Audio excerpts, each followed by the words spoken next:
Баршаңызға қайырлы күн. Бүгін алма жайлы қызықты мәліметтермен бөліскім келіп тұр. Тарихшылардың айтуы бойынша алманың пайда болған жері Алматы қаласының аумағы.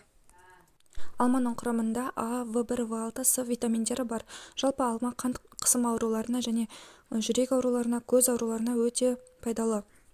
Алманың құрамында адам ойының белсенділігін жоғарылататын бор элементі бар.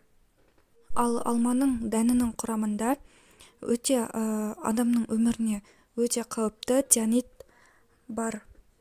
Алманың құрамында алма қышқылы бар. Оны химияда қолданады, тіс ағартатын химиялық құралдар жасап шығарады. Алманың әлемде 7500-ден астам түрі бар екен. Ал сізге қандай түрлері ұнайды? Қандай түрін егіп көрдіңіз? Қандай түрлерін жақсы көресіз? Сол жайлы өзіңіздің ойыңызбен бөлісіп кетіңіз. Назарыңызға рахмет. Сау болыңыз.